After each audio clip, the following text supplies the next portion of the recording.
వేశాడు, రోలు తిరగేసి అది ఎక్కాడు. ఎక్కి ఓ కోతి ఒకటి వచ్చింది. ఏ అవతారంలో ఉన్నా ఆయనకి వానరాలతో సంబంధం. ఆ కోతికి కొంచెం వెనబెడుతున్నాడు, తను కొంచెం తింటున్నాడు, వెనక్కి తిరిగి చూస్తున్నాడు, దొంగ ఏడుపు ఏడుస్తున్నాడు. ఆవిడ పాపం పాలు దించి వచ్చే లోపల ఇంత జరిగిపోయి, ఆవిడ పాలు దించి వెనక్కి వచ్చింది, కుండ బద్దలైపోయింది, మజ్జిగ కారిపోయింది. గోపకాంతలందరూ నవ్వుతున్నారు గోడ దగ్గర నిలబడి. ఏం చేయడం ఇప్పుడు ఆలోచించింది. వికచకమలనయన వేరొక ఇంటిలో వెలయరోలు తిరుగ వేసి ఎక్కి ఉట్టిలోని వెన్న నులుకుచున్నొక కోతి పాలు చేయుచున్న బాలుకనియే. పక్కింటి దగ్గరికి వెళ్ళి గోడ దగ్గర కొయ్యరోలు తిరగేసి దాని మీదకెక్కి ఉట్టిలో ఉన్నటువంటి వెన్నని కోతికి పెట్టి మధ్య మధ్యలో దొంగేడుపులు, అమ్మ అమ్మ నువ్వు నాకు పాలు ఇవ్వలేదమ్మా, నాకు ఆకలిస్తోందమ్మా, ఆడుకోవడానికి వెళ్దాం అనుకున్నానమ్మా, మధ్యలో ఇవ్వలేదమ్మా అని ఒకసారి ఇలా వెనక్కి తిరిగి చూసుకుని అమ్మ రాలేదులే అని చెప్పి కోతికి పెట్టి మళ్ళీ కాసేపాకి మళ్ళీ వెంటనే వెనక్కి తిరిగి అమ్మ నువ్వు నాకు పాలు ఇవ్వలేదమ్మా, నాకు ఆకలిస్తోందమ్మా అని దొంగదండకాలు జరుగుతున్నటువంటి కృష్ణుణ్ణి చూసింది. ఈ గోపకాంతల్ని చూసింది. ఇప్పుడు పట్టుకోకపోతే ఏదో ఆ మొగుడు కొట్టాడని కాదు, తోడికోడలు తెప్పిందని అని సామెత చెప్తారు. అలాగా వాళ్ళందరూ మరి నువ్వు పట్టుకోలేకపోయావుగా అంటారు. అందుకని ఇప్పుడు ఆ గోపకాంతల వంక చూసింది. లాలనమున బహుదోషము లూలింప్రాపించు తాడనోపాయములన్ చాల గుణంబులు కలుగును తాడనంబె బాలు రకును పద్యంబరయన్. లాలనమున బహుదోషము, నా పిల్లాడు నా పిల్లాడు నా పిల్లాడని ముద్దు చేస్తే ఏదో రామరాయల వారు అంటాడు, ముదుసలి ఇంటి దీపమని ముద్దుడు మూర్ఖుడు కాడు అంటాడు. మా ఇంటి దీపం ఎంత బాగా వెలుగుతోందో అని ముద్దెట్టుకుంటే మూతికి కాలిపోతుంది. అలా కొడుకు అని చెప్పి ఎంత అల్లరి చేస్తున్నా ముద్దు చేస్తే ఆ పిల్లాడు పాడైపోతాడు. అందుకని లాలనమున బహుదోషము లోలింప్రాపించు తాడనోపాయములన్, ఓ 2 దెబ్బలేస్తే పిల్లలకి పచ్చంబరయన్, అది పచ్చం లాంటిది, వాడు దారిలో ఉంటాడు. అందుకని ఇవాళ వీడిని పట్టుకుంటాను, పట్టుకుని కొట్టేస్తాను. ఆయన్ని పట్టుకోవాలి, పట్టుకున్న తర్వాత కొట్టాలి. ఎవరిని కొడుతుంది ఆవిడ? వాణ్ణి వీణ్ణి కాదు, మహారాక్షసుల యొక్క సమూహాల్ని తన సుదర్శన చక్రధారల చేత దునుమాడగలిగిన వాణ్ణి, కర్మాకర్మ ఫలప్రదాతని, సాక్షాత్తు శ్రీమన్నారాయణుణ్ణి, బ్రహ్మాండములను బంతులుగా ఎగరవేసి ఆడగలిగినటువంటి వాణ్ణి, ఎవడి పాద పరాగము తల మీద పడితే చాలని యోగులు ఎదురు చూస్తూ ఉంటారో అలాంటి వాణ్ణి పట్టి కొడతానంట.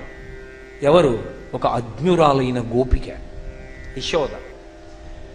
ఆయన పరమాత్మ. ఆవిడికి తెలుసా? తెలియదు, నా కొడుకు అనుకుంటోంది. ఆయన అన్నీ తెలిసిన్నవాడు, సర్వజ్ఞుడు. అమ్మ నన్ను పట్టాలనుకుంటోంది, నన్ను కొట్టాలనుకుంటోంది అనుకుంటున్నాడు. ఆవిడ ఆయన్ని పట్టుకోవడం అంటే అంత తేలికైన విషయం కాదు, ఆవిడికి తెలుసు. ఎందుకని? చిన్నపిల్లాడు, ఆవిడికేడు మనకీ తెలుసు. పిల్లలు పరిగెత్తినట్టు మనం ఎక్కడ పరిగెడతాం? పరిగెత్తలేము. కాబట్టి ఇప్పుడు వాడిని పట్టుకోవడానికి వీలైన రీతిలో గబగబా సిద్ధమైపోయింది. ఏదో ఆ జటని తీసి ఇలా సిగ చుట్టేసింది, ఆ పువ్వులన్నీ పైకి తిరుగుకుంది, ఆ పమిట కొంగు తీసి దోపుకుంది, చీర కొంచెం పక్కకి ఒత్తిగిలించి పైకెత్తి దోపుకుంది, పరిగెత్తడానికి సిద్ధంగా ఉంది ఆవిడ కూడా. ఆయన చూస్తున్నాడు, వచ్చేస్తోంది అమ్మని. దొంగ చూపు ఇలా ఓ కంటితో ఇలా అమ్మ వంక చూసుకుంటున్నాడు. అమ్మదే తప్పని అమ్మ గ్రహించి ఊరుకుంటుందేమో అని దొంగేడు పేడుస్తున్నాడు. అమ్మ తొందరగా చల్లబడిపోవాలంటే, అమ్మ ఆకలేస్తోందమ్మా, నువ్వు నాకు సరిగ్గా పాలు ఇవ్వలేదమ్మా, సగం పాలు ఇచ్చావమ్మా, వెళ్ళిపోయావమ్మా, పాలు దింపుకోవాలని వెళ్ళిపోయావమ్మా, నాకు ఆకలేస్తోందమ్మా, నాకు కోపం వచ్చేసిందమ్మా, నేను ఆడుకోవడానికి కూడా లేదమ్మా అంటున్నాడు. ఎందుకని? అమ్మ వింటుందని. ఆవిడ పాలు ఇవ్వడానికే కదరా ఉన్నాను, అలా వెళ్ళొచ్చే లోపల మొదలు కొట్టేస్తావాకుండా. అమ్మకి మరీ కోపం వచ్చింది ఇవన్నీ విని. పట్టుకుందామని ఆవిడ గబగబా వచ్చింది. పాప ఆవిడకున్న ఇబ్బంది ఏమిటి? పాదములకు మంజీరములు ఉన్నాయి, మరి సౌభాగ్య వస్తువులు అవన్నీ పాదములకు మంజీరములు ఉన్నాయి, చప్పుడవుతాయి. ఆయన చూశాడు, ఒక్క దూకు దూకేశాడు. ఆ ఇల్లంతా స్తంభాలతో ఉంటుంది. పూర్వకాలంలో ఏ ఇంటికైనా సరే స్తంభాలు ఉండేవి, బోర్డన్ని స్తంభాలు ఉండేవి. అది పెద్ద పెద్ద మేడలు అయితే రాతి స్తంభాలు ఉండేవి. ఓ మోస్తరు ఇళ్ళు అయితే కొయ్యతో చక్కగా పట్టలు చెక్కినటువంటి స్తంభాలు ఉండేవి. ఆ స్తంభాలతో ఉన్నటువంటి ఇల్లు. ఆయన ఏం చేశాడు?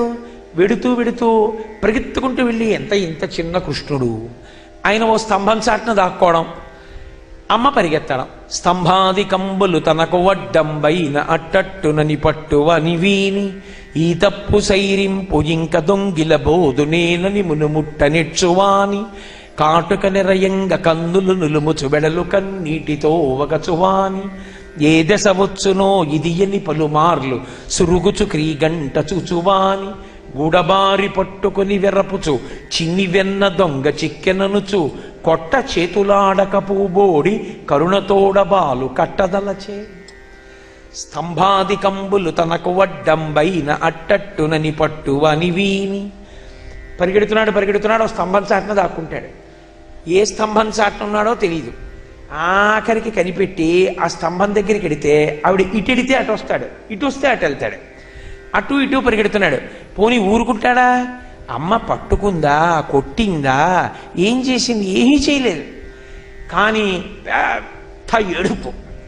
చిన్నపిల్లలు చూడండి, అమ్మ దగ్గరికి వచ్చి ఏమందమ్మా పాపం వాడిని విసిగించేస్తారు. వచ్చి ఏదో పీకుతూ ఉంటారు. పీకుతుంటే ఏయ్ బుద్ధుందా లేదా అంటుందమ్మ. అంతే. వాడు ఇలా మొహం పెట్టేసి ఏడుపు మొదలెట్టేస్తాడు. అలా కనీసం కొట్టలేదు, పట్టలేదు, తిట్టలేదు.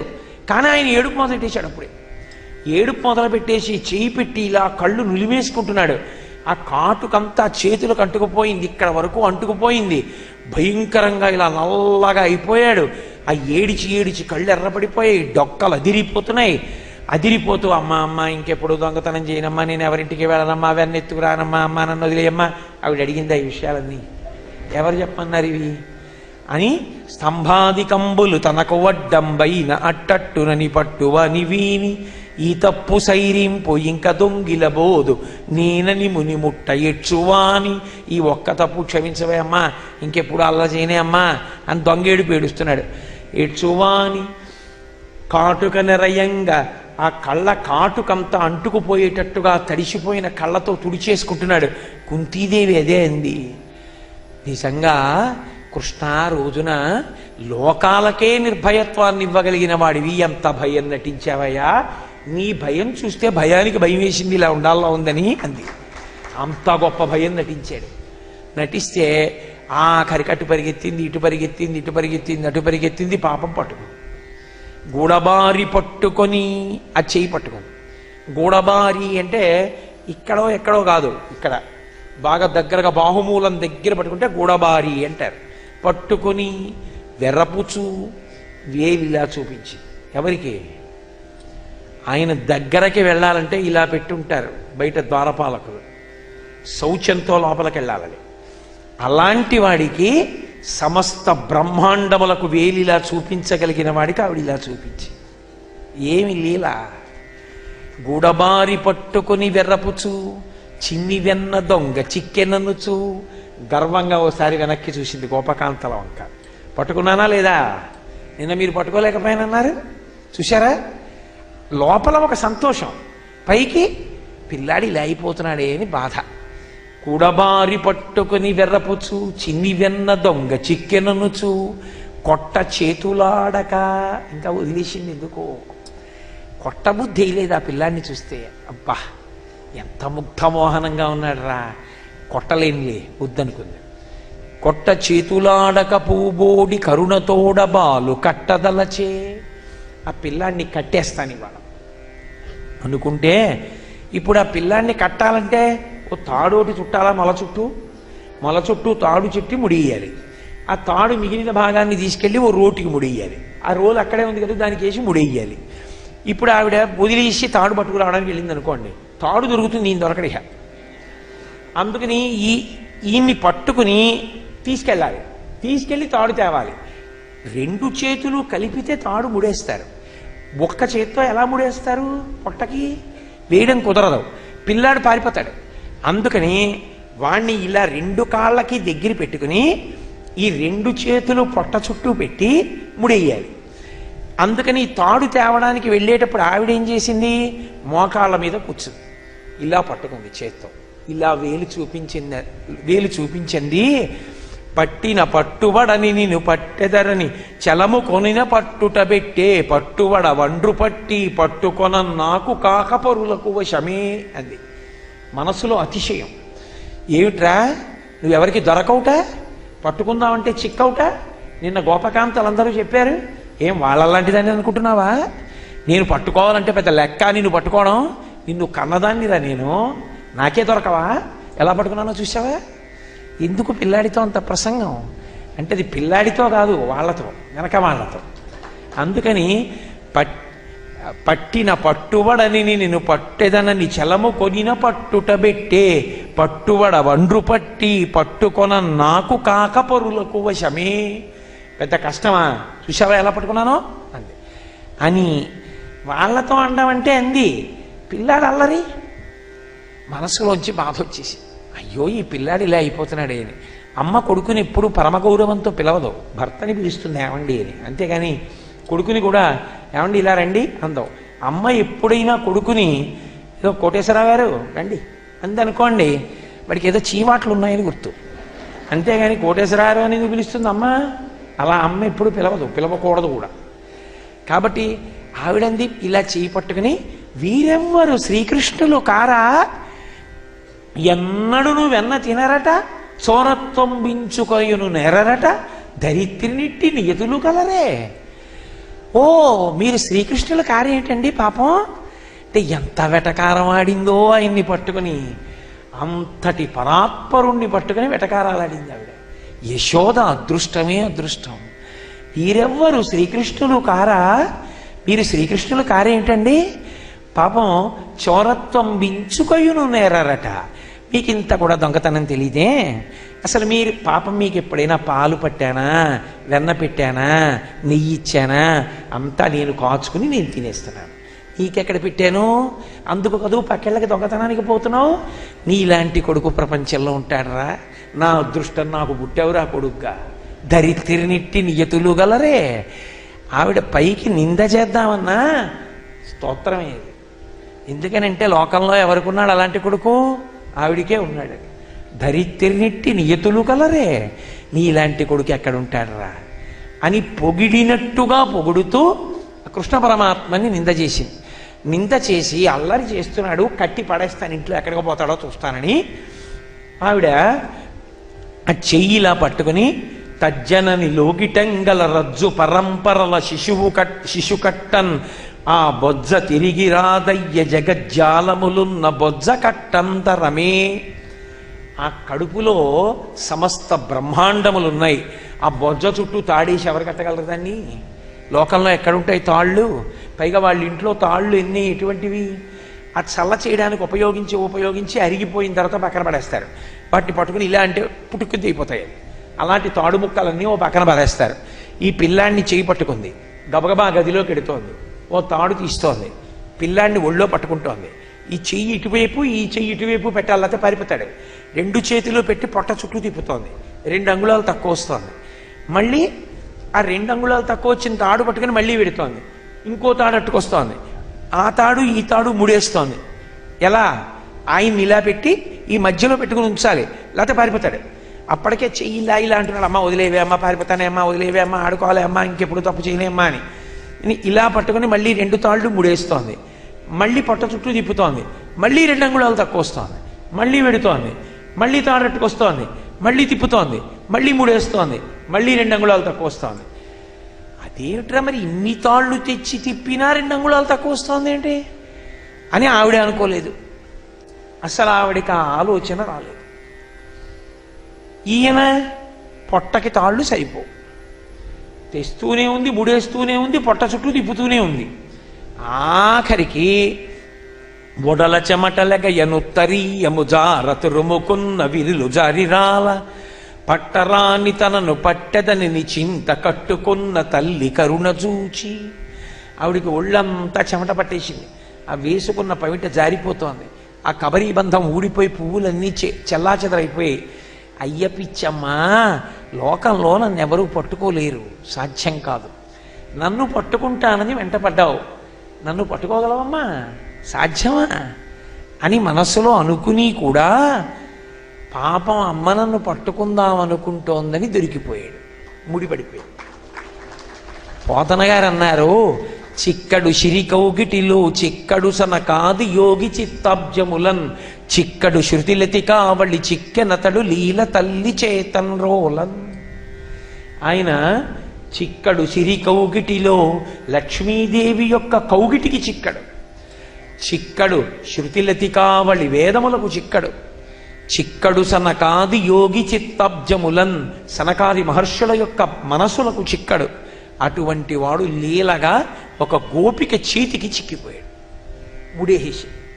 ఉడేసేసి ఏమిటా 2 అంగుళాలు తక్కువ రావడం అంటే, భక్తి యందు ఒక లక్షణం ఉంటుంది. భక్తితో ఉండుట అన్న మాటకు అర్థం ఏమిటంటే, నేను భక్తితో ఉన్నానన్న మాట విస్మరింపబడుట. నేను భక్తిగా ఉంటానండి, నేను పూజ చేస్తానండి, నేను ఏదో ఆధ్యాత్మిక గ్రంథాలు చదువుతానండి అని అనుకుంటున్న వాడెవరో వాడెన్నటికీ పరిపూర్ణమైన భక్తుడు కాలేడు. అది అసలు తాను చెయ్యకుండా ఉండలేని పనిగా మారిపోవాలి. పక్కవాడు పేపర్ చదువుతాడు, అన్నయ్య పేపర్ చదివాడు, తమ్ముడు ఇక్కడ కూర్చున్నాడు, ఏదిరా పేపర్ అన్నాడు, ఏమీ లేవు పేపర్లో ఇవ్వాలన్నాడు. వీడు చదివాడు. ఎందుకు అంటే వాడు ఏమీ లేవన్న విషయాన్ని బాగా తెలుసుకోవడం కోసం. అసలు చదవడం ఎందుకంటే పేపరు చదవకుండా ఉండలేక.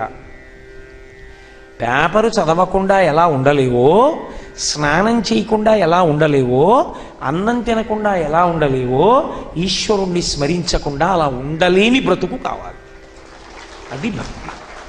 అంతేకాని అదైనప్పుడు నువ్వెవరికి నేను ఇవ్వాలండి పేపర్ చదువుకున్నాను, ఎక్కడికి వెళ్ళినా నేను పేపర్ చదువుతాను, కనీసం పక్క వాళ్ళని అడిగైనా పేపర్ చదువుతాను. పేపర్ అడగడానికి మాత్రం నాకు మొహమాటం ఉండదండి, ఎవరినో ఒకళ్ళని అడిగి పేపర్ చదివిస్తుంటాను అని చెప్తావా? చెప్పవుగా.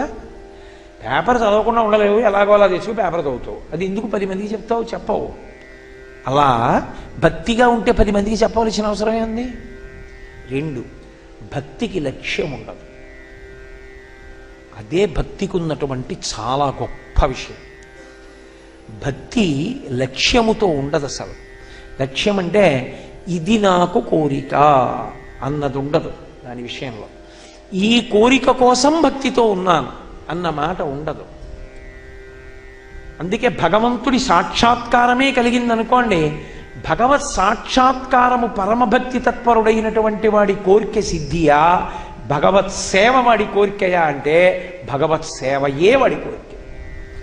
బతికున్నంతకాలం సేవించడాన్ని ఇష్టపడతాడు తప్ప ఒకసారి చూసి వదిలేయడాన్ని ఇష్టపడతాడు. అందుకే కర్తృత్వము ఉండదు, లక్ష్యము ఉండదు. ఈ 2 లేని స్థితికి వెళ్ళిపోతాడు. ఒక స్థాయిలో వెళ్ళిపోయి నేను చేస్తున్నానన్న భావన ఉండదు, చెయ్యకుండా ఉండలేని భావన.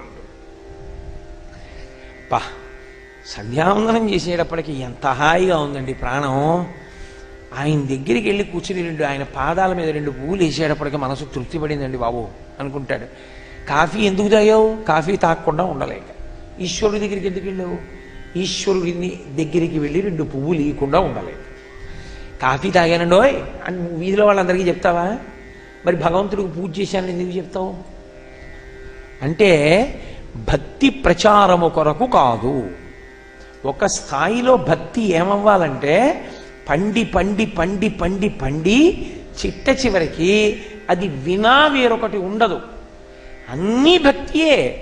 అసలు చేసేటటువంటి వాటిలో భక్తితో కూడి చేసిన కర్మ ఒకటి, లేనిదొకటి ఉండదు జీవితంలో. ఇంకా జీవితం అంతా భక్తితోనే ఉంటుంది. శంకరాచార్యులు వారు దీన్ని తీసుకొచ్చారు సౌందర్యలహరిలోకి. అందులో ఆయన ఒక మాట అంటారు, నేను ఇప్పుడు జపో జల్ప శిల్పం సకలమపి ముద్రా విరచన గతి ప్రాదక్షిణ్యాక్రమణమశన జాహుతి విధి అంటారు. నేను మాట్లాడుతున్నాను అంటే నేనా మాట్లాడుతున్నది? నా బుర్రలో భాగవతంలో ఇప్పుడు ఈ విషయాన్ని ఇలా చెప్దామని ఎక్కడైనా కూర్చుని గంటలు ఆలోచించి వస్తానా ఇక్కడికి? ఇక్కడికి వచ్చి కూర్చున్న తర్వాత ఈ శ్లోకం ఇలా అన్వయం అవుతుందన్న భావన నాకు కలగగానే ఆ భావనకి సంబంధించిన మాట మాట్లాడాలన్నప్పుడు నోటిలో ఉన్నటువంటి వాయువు ఎలా నాలుక నొక్కితే సొట్టలుబడినటువంటి అక్షరములు పదములై వాక్యములై నాలో ఉన్న భావాన్ని పట్టుకొచ్చి పైకి మీ అందరి చెవుల్లోంచి మీలోకి వెళ్ళి నాలో ఉన్న భావన మీలో ఉన్న భావన అయ్యేటట్టుగా పలికించిన వాడెవరు అంటే లోపల కదులుతున్న పరమాత్మ స్వరూపం. కాబట్టి మాట మాట్లాడాను అంటే మాట వెనక ఎవరున్నారు? పరమాత్మ. నేను ఒక్క మాట మాట్లాడానంటే అది ఈశ్వర అనుగ్రహం. అయినప్పుడు నా నోటి వెంట ఇతరులు బాధపడే మాట ఎందుకు రావాలి? మాట్లాడినాం. ఇప్పుడు అసలు భక్తి లేకుండా మీరు ఎక్కడున్నారు చెప్పండి? మాట్లాడిందంతా బతుకు భక్తే, భక్తితోనే ఉన్నారు. సకలమపి ముద్రా విరచన, చేతులు కాళ్ళు కదుపుతుంటే భక్తి పారవస్యంతో కలపడమే తప్ప వేరొక ప్రయోజనం లేదు దానికి. ఆయన వెళ్ళాడు ఏదో ఇంట్లో ఖాళీగా కూర్చోలేక అలా వీధుల్లో తిరగడానికి కాదు, కాసేపు ఆలయానికి వెళ్ళి ప్రదక్షిణం చేసి వద్దాం వెళ్ళాడు. కాళ్ళు కదులుతున్నాయి, కాళ్ళు కదలలేని వాళ్ళు ఎందరో ఉన్నారు. ఈశ్వరుడు అనుగ్రహించాడు, కదపగలుగుతున్నాను అనుకుని పెడతాడు. అప్పుడు అది భక్త్యా కాదా? ఈశ్వరుడికి నైవేద్యం పెట్టి చేస్తున్నాడా లేదా? గతి ప్రాదక్షిణ్య క్రమణమశనా జాహుతి విధి. భోజనానికి కూర్చున్నాడు. భోజనానికి కూర్చుంటే భోజనం చేసేటప్పుడు భోజనం అని చేయడు, లోపల అగ్నిహోత్రుడున్నాడు. అహం వైశ్వానరో భూత్వా ప్రాణినాం దేహమాశ్రిత ప్రాణాపాన సమాయుక్తం పచాన్యన్నం చతుర్విధం. మనం తిన్న పప్పు కూర పచ్చడి పులుసు పులిహార చక్కెర పొంగలి లోపలికి వెళ్ళాక బయటికి కక్కితే మళ్ళీ మనమే తినాం. కానీ లోపలికి వెళ్ళిపోయిన దాన్ని ఆయన లోపల కూర్చుని జీర్ణం చేస్తున్నాడు. అగ్నిహోత్రం ఉంది, యజ్ఞపురుషుడు ఉన్నాడు, ఆయనకి వేస్తున్నాను నేను లోపల కన్నా పవిత్ర భావనతో వేస్తాడు. నేను ఒకానొకప్పుడు మా ఇంటికి ఒక మహాత్ముడు వచ్చాడు. విపరీతమైన జ్వరం వచ్చేసింది, పాపం భార్యా బిడ్డ లేరు. నేను ఉన్న ఒక ఊళ్ళో ఆయన ఏదో ప్రవచనం చేయడానికి వచ్చారు. వస్తే అయ్యో ఎవరూ లేరు, పెద్ద ఆయన ఎలా పడుకుంటారు ఒక్కరు ఈ గుళ్ళో అని చెప్పి నేను మా ఇంటికి తీసుకెళ్ళాను. అయ్యా మా ఇంట్లో ఉండండి అని. ఆయనకి అప్పటికే 104 కూడా దాటిపోతుంది జ్వరం. ఆయనకి ఒంటి మీద తెలియలేదు, ఏదేదేదో మాట్లాడేస్తున్నారు. పడుకోబెట్టాను మంచం మీద. పడుకోబెడితే ట్యాబ్లెట్ ఇచ్చాను, ఇది వేసుకోండి జ్వరం తగ్గుతుంది అని. ఆయన చటుక్కున మంచం నుంచి లేచి కింద కూర్చున్నాడు. కింద కూర్చుని ట్యాబ్లెట్ వేసుకున్నాడు. ఆయన అదేంటండి కింద కూర్చున్నారు ఎందుకన్నాను అంటే ఆయన అన్నాడు, ఉమామహేశ్వర పరబ్రహ్మార్పణమస్తు అనాలి కదా, అంటే నోట్లో ఏదైనా వేసుకుంటే ప్రసాదమే. ఉమామహేశ్వర పరబ్రహ్మార్పణమస్తు అనాలి కదా, మంచం మీద కూర్చుని ఎలా అంటాను? అందుకు నేల మీద కూర్చుని ట్యాబ్లెట్ వేసుకున్నాను. 104 జ్వరంలో మంచం మీద కూర్చుని అలా అని ప్రసాదంగా ట్యాబ్లెట్ వేసుకోలేను. అతి భక్తి. ఇక్కడ పండింది జీవితం, ఎంత సాధన చేస్తే వచ్చిందో ఆ జీవితం. కాబట్టి క్రమణమశన జాహుతి విధి, తిన్నది ఈశ్వరుడికి అందుతోంది, యజ్ఞపురుషుడికి అందుతోంది అన్న భావన లోపల నడుస్తూ ఉంటుంది. ఆ నడుస్తూ పుచ్చుకున్నవాడు ఉన్నాడే, వాడు యజ్ఞం చేసి వెళ్ళిపోయినట్టు, యజ్ఞశేషం. ఇంకా ఇప్పుడు చెప్పండి నాకు, వాడు పడుకుంటున్నాడు. ప్రణామ సంవేశ సుఖమఖిలమాత్మార్పణ దృశా. నిద్రపోతే సమాధి, నిద్రా సమాధి స్థితి సంచార పదయో ప్రదక్షిణ విధి స్తోత్రాణి సర్వాగిర యజ్జత్కర్మ కరోమి తత్తదఖిలం శంభో తవారాధనం అంటారు శంకర భగవత్పాదులు. పడుకునే ముందు నిద్రాకాలిక సమాధి కాబట్టి ఈశ్వరా మీరిస్తున్న నిద్ర 11 మాటలు శివనామని చెప్పి పడుకున్నాడు. నిద్ర లేస్తూ హరినామని చెప్పి లేచాడు. ఇప్పుడు వాడు పడుకున్నది సమాధి. ఇప్పుడు నాకు చెప్పండి, ఆయన జీవితంలో అసలు భక్తిగా లేనిది ఎక్కడుంది? పొద్దున్న స్నానం చేశాక అరగంట సేపు దేవుడి ముందు కూర్చుని మహానటుడిలా ఎప్పుడూ ఏ తప్పు చేయని వాళ్ళ ఆయన దగ్గర కూర్చుంటే తెలుసుకోలేని అమాయకుడు కాదు ఆయన. ఆయన నువ్వు వస్తున్నావంటే పరమ సంతోషంతో కాళ్ళు ముందుకు చాపాలి. పాదయోహ పాద్యం సమర్పయామి అంటే ఆయనేం లేకి మనిషి కాడు, అందరికీ కాళ్ళు చాపడానికి 1000 నీళ్ళని.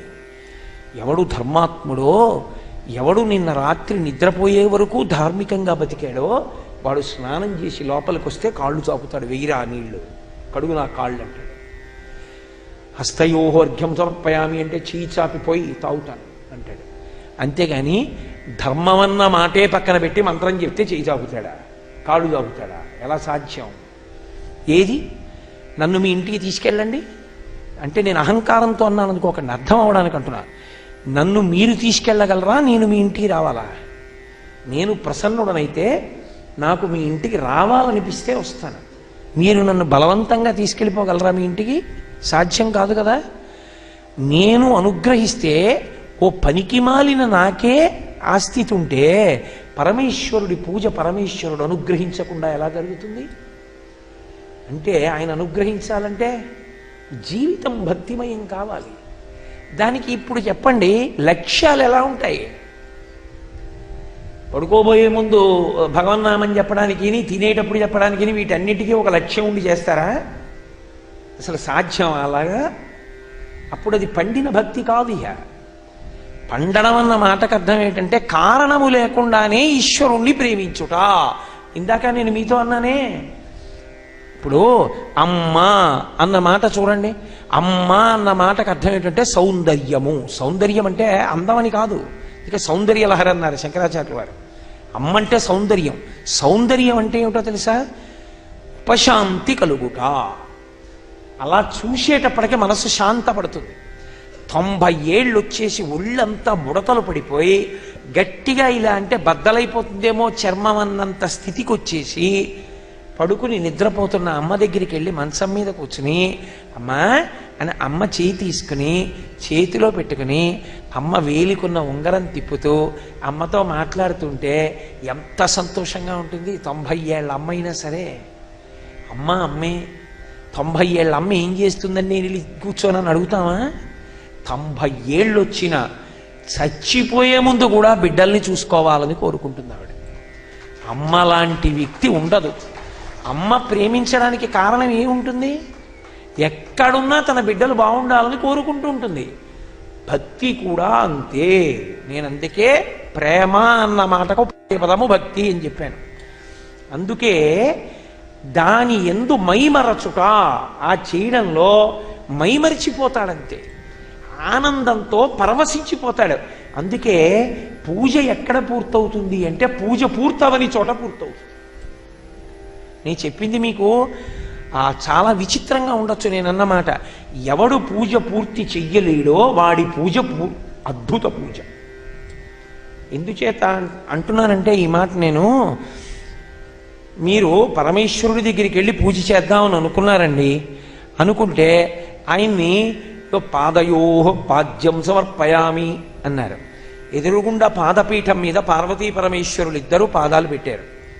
అమ్మా నీ పాదాలు కనపట్టలేదమ్మా, చీర కొంగు జీరాడుతోంది అని కొంచెం ఆ చీర కొంగులు ఇలా దగ్గరికి జరిపి స్వామి పట్టుపంచ జరిపి ఆ నీళ్లు పాదాల మీద పోస్తున్నారు. నిజంగా మీ మనసు దాని దర్శనమునందు రమించిపోతే హస్తయోహర్ఘ్యం సమర్పయామి, పాదయోహ పాద్యం సమర్పయామి, ముఖే ఆచమనీయం సమర్పయామి, శుద్ధోలక స్నానం సమర్పయామి, యజ్ఞోపవీతం సమర్పయామి, వస్త్రయుగ్మం సమర్పయామి అనగలరా? సాధ్యం? అది ఒక్కనాటి పని. పాదయోహ పాద్యం సమర్పయామి ఒకదాని దగ్గరే 1 గంట పట్టేయచ్చు. లేదా అసలు నేను పూజ ఎలా చేయనయా బాబు నీకని అడిగే దగ్గర పూజ అయిపోతుంది. షోడశ కళానిధికి షోడశోపచారములు జాడతోడ నిచ్చలును సమర్పయామి అన్నారా లేదా? ఈ బ్రహ్మాండమంతా కూడా పెరిగిపోయిన నీకు పాదపీఠం ఎక్కడి నుంచి వేయను? ఈ భూమి అంతా పాదాలుంటే అన్న దగ్గర అసలు ఆయన పూజ నేనెలా చేయను? వస్త్రోద్ధూత విధౌ సహస్రకరత పుష్పార్చని విష్ణుత అంటారు శంకరాచార్యుల వారు. అంతటా నిండిపోయిన పరమాత్మ నడుం చుట్టూ చుట్టుకుని కుర్చీళ్ళు పెట్టుకునే పంచి ఉందా నీ దగ్గర?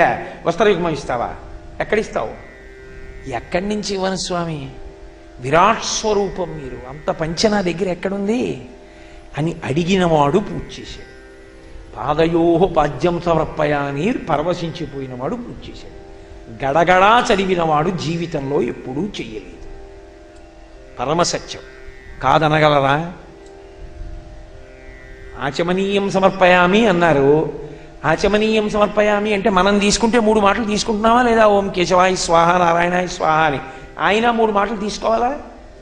3 మాటలు తీసుకోవాలంటే నువ్వు ఉద్ధరణితో తీసి ఆయన చేతిలో వెయ్యాలి, ఆవిడ చేతిలో వెయ్యాలి, వాళ్ళు లోపలికి పుచ్చుకోవాలి, మళ్ళీ ఇలా చేయి చాపాలి, నువ్వు వెయ్యాలి, పుచ్చుకోవాలి, 4వ మాట మళ్ళీ చేతుల మీద వెయ్యాలి, వాళ్ళు 2 చేతులు ఇలా తుడుచుకోవాలి, వాళ్ళు తుడుచుకుని ఆవిడ పవిటి కొంగుకి ఆవిడ తుడుచుకుంటుందా?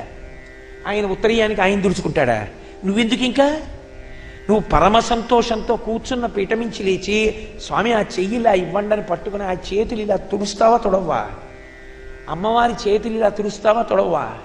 తుడిచినప్పుడు అమ్మవారి అరిచెయ్యి ఆవిడ ఉంగరాలు పరమేశ్వరుడి చేతి కంకణాలు, అమ్మవారి చేతి గాజులు, ఆ కంకణముల కదలికలో చప్పుడు, అమ్మవారి చేతి గాజుల చప్పుడు నీకు వినపడుతుంటే ఎంతసేపు పడుతుంది ఆ ఉపచారం?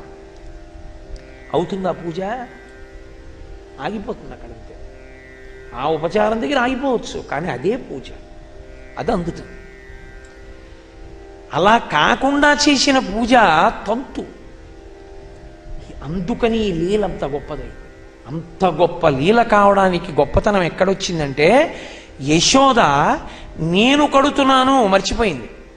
2 అంగుళాలు ఎందుకు తక్కువ వస్తాయి మర్చిపోయింది. నేను కడదాం అనుకున్నాను చేసుకుంటూ వెళ్ళిపోయింది. ఆఖరికి ఏమైంది? ఆవిడ కట్టలేదు, ఆయన కట్టబడ్డాడు.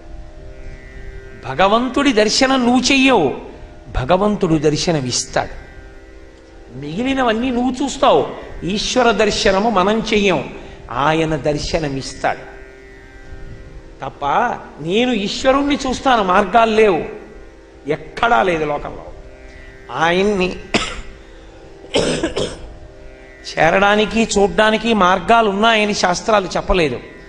కానీ భక్తితో కూడిన కర్మాచరణము చేత ప్రీతి పొందిన పరమాత్మ తన దర్శనాన్ని తానిస్తాడు. కాబట్టి యశోద ఎందుకు 2 అంగుళాలు తక్కువ వస్తోందన్న దాంతో ఆలోచించలేదు, ముడిపడిపోయింది. ముడిపడిపోతే ఇప్పుడు తీసుకెళ్లి రోటికేసి కట్టేసి వదిలేసి. దేవతలు తెల్లబోయారు, లోకమంతా పైనుంచి చూశారు. ఉరే పరబ్రహ్మన్ రా, ఒక గోపిక రోటికేసి కట్టేసింది. వేపల్లెలో ఏమీ తెలియనట్టుగా ఆ గోపగృహంలో పాకుతూ ఏడుస్తున్నాడు పరమాత్మ. తన కట్టు తాను విప్పుకోలేని వాడిలా బ్రహ్మాండంలో ఉన్న జీవుల కట్లు విప్పగలిగిన వాడు కట్టబడ్డాడు ఒక గోపిక చేత. భక్తికి పరాకాష్ఠ. ఇంతకన్నా గొప్ప విషయం ఎక్కడుంది? తెల్లబోయాడు. మచ్చలేని పరమాత్మకి మొల చుట్టూ మచ్చబడింది, దామోదరుడని పేరు వచ్చింది. అందుకే కార్తీక దామోదరుడు అంటారు. అంటే అమ్మ కట్టినటువంటి తాడు రోటికి కట్టినప్పుడు పాకుతుంటే ఉరుసుకుని పరమ కోమలమైనటువంటి ఆయన చర్మం మీద చాలా కాలం పంచె కట్టుకున్న, మొలతాడు కట్టుకున్న, ఆ పంచె మొలతాడు కట్టుకున్న చోట మచ్చలా పడుతుంది నల్లగా. అలా ఆయనకి అమ్మ కట్టేసిన త్రాటి మచ్చ పడిపోయింది. మచ్చలేని పరమాత్మకి మచ్చొచ్చింది ఆవిడ ప్రేమకి శాశ్వత గుర్తుగా. అందుకని ఈ లీలంత గొప్పదైంది. బంధనములు విప్పే పరమాత్మ బంధింపబడ్డాడు భక్తి చేత. అందుకే ఈ లీల విన్న వాళ్ళ యొక్క కర్మపాశములు తెగిపోతాయన్న. అందుకని వింటారు, బ్రహ్మచారి నుండి సన్యాసి వరకు వింటారు ఈ లీల. భాగవతం అంతా ఒకెత్తైతే ఈ లీల ఒక్కటే ఒకెత్తు. అసలు ఈ లీల వింటూ ధ్యాన పారవస్యంలోకి వెళ్ళిపోయినటువంటి వాళ్ళు ఉన్నారు. అంత గొప్ప లీల. కట్టేస్తే ఆయన రోలు ఈడుస్తున్నాడు, 2 మద్ది చెట్ల మధ్యలోకి వెళ్ళాడు. అవి ఎప్పటి నుంచో ఉన్న ఇంట్లో. ఆ ముందు ఆయన వెళ్ళిపోయాడు, వెనక రోలు అడ్డుపడింది. అడ్డుపడి 2 మద్ది చెట్లు కింద పడిపోయాయి. అందులోంచి 2 దివ్య పురుషులు వచ్చారు, స్తోత్రం చేశారు. ఆయన స్తోత్రం చేసి, నీ పాద కమల సేవయు నీ పాదార్చకులతోడి నెయ్యము. ఆ మాలాకారుడు చెప్పింది, నీ పద్యావళులాలకించు చెవులున్ నిన్నాడు వాక్యంబులన్ నీ పేరన్ పనిచేయు హస్తయుగమున్ నీ మూర్తిపై చూపులున్ నీపై బుద్ధులు మాకు నిమ్ము కరుణన్ నీ రజపత్రేక్షణ అంటూ వచ్చిన దివ్య పురుషులిద్దరూ తన కట్లు తాను విప్పుకోలేక ఏడుస్తున్నటువంటి వాడిగా ఉన్న కృష్ణుడిని అడిగారు. ఏమని? నీ పద్యావళులు అలకించు చెవులున్ నిన్నాడు వాక్యంబులన్ నీ పాదంబుల పొంతమృక్కు శిరముల్ నీ సేవపై చిత్తముల్ నీపై బుద్ధులు మాకు నిమ్ము కరుణన్ నీరజపత్రేక్షణ. వాళ్ళు అడిగింది ఏమిటంటే, ఇదేట ఆయనే కట్టిన కట్టు విప్పుకోలేని వాడు అనలేదు.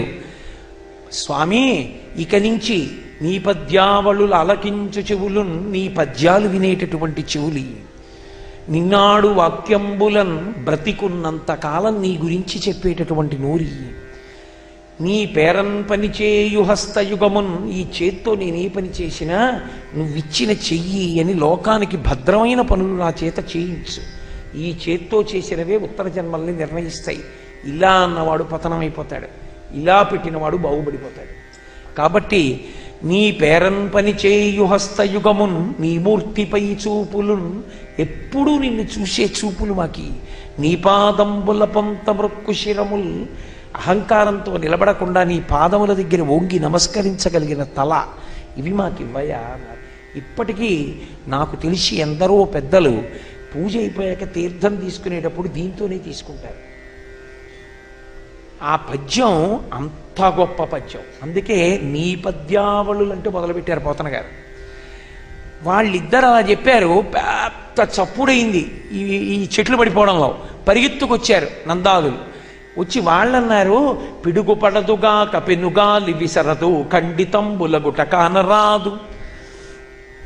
అటువంటప్పుడు తరువులేలకు లెధరణి మీద, పిడుగా పడలేదు, పెనుగాలా రాలేదు, ఈ చెట్లు ఎలా పడిపోయాయి అని వాళ్ళు తెల్లబోయారు. అక్కడ ఆడుకుంటున్న పిల్లలు అన్నారు, వాళ్ళకి మాయా మర్మని తెలియదు. చిన్ని కృష్ణుడు రోలు పట్టుకుని పాకుతుంటే రోలు అడ్డొచ్చింది, చెట్లు పడిపోయాయి అన్నారు. వీళ్ళు ఇలాగే మాట్లాడతారు, పిల్లలు వాళ్ళకి ఏం తెలియదు అన్నారు. వాళ్ళు చెప్పింది సత్యం. ఒకానొకప్పుడు నలకోబర మణిగ్రీవులని వాళ్ళు కుబేరుడు పుత్రులు. మా నాన్నగారికి ఈశ్వరుడు చెలికాడు, మేమింత గొప్పవాళ్ళమని మందాకిని నదిలో స్నానం చేసి గంధర్వకాంతలతో ఆడి పాడుతున్నారు. ఒంటి మీద బట్ట లేకుండా స్నానం చేస్తుంటే నారద మహర్షి వచ్చారు. ఆ గంధర్వకాంతలకు ఒక బట్ట కట్టుకుని నమస్కారం పెట్టారు. వీళ్ళిద్దరూ మాత్రం ఐశ్వర్య మదోన్మత్తత, డబ్బున్న వాళ్ళని కుబేరుడి కొడుకులమని నారదుడికి దిగంబరంగా నమస్కారం చేశారు. ఆయన అన్నాడు, రే మీరు ఐశ్వర్యం ఉందని ఒళ్ళు దగ్గర పెట్టుకుని బ్రతకడం మానేసి అహంకారంతో ప్రవర్తిస్తున్నారు. ఒంటికి బట్ట కట్టుకోవడం చేత కానప్పుడు మనుష్యుడైతే ఎందుకు, యక్షుడైతే ఎందుకు, గంధర్వుడైతే ఎందుకు, చెట్టు అయితే వచ్చిన నష్టమే ఉంది. వెళ్ళి అక్కడ ఆ వేపల్లెలో 2 మద్ది చెట్లై పడి ఉండండి అన్నాడు.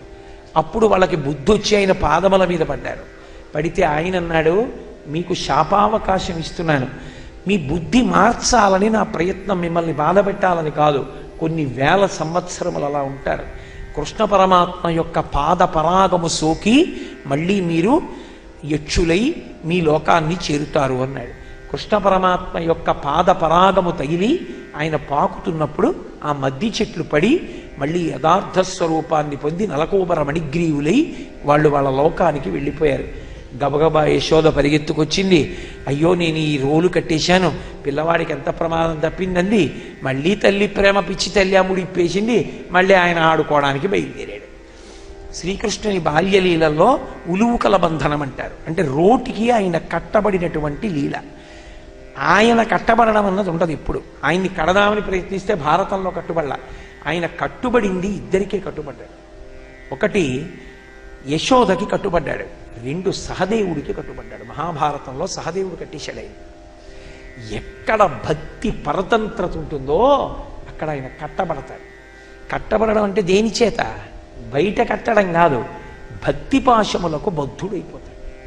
ఆయన బద్ధుడు అయ్యాడని కూడా తెలియదు భక్తుడికి, వెంట నడుస్తూ ఉంటాడు. అందుకే మీతో నేను ఒక మాట అంటే మీరు బాగా పరిశీలించండి.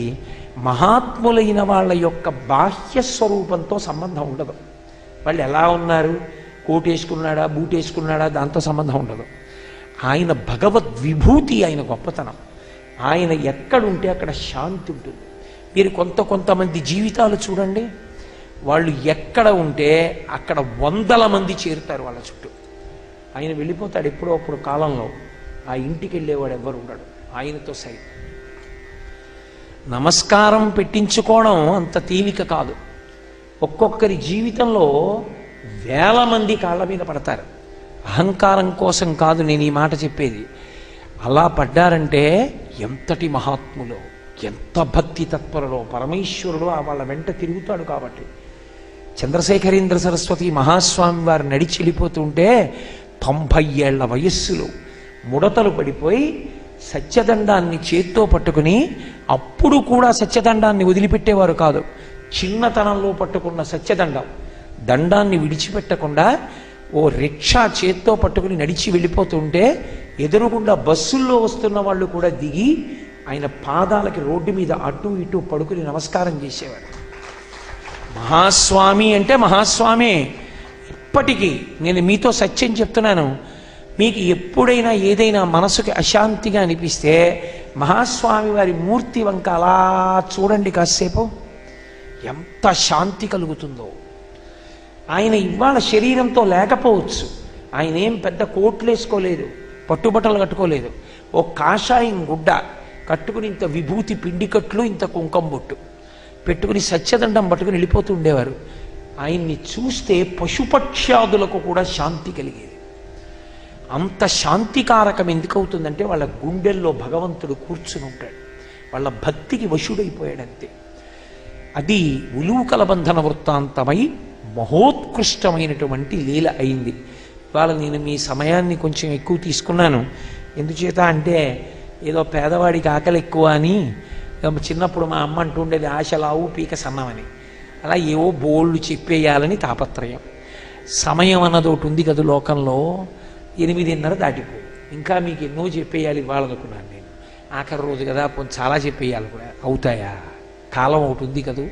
మళ్ళీ పరమేశ్వర శాసనమై మీరు నేను కలుసుకున్నప్పుడు ఈశ్వరుడు నా చేత పలికించినది తప్పకుండా పలుకుతాను.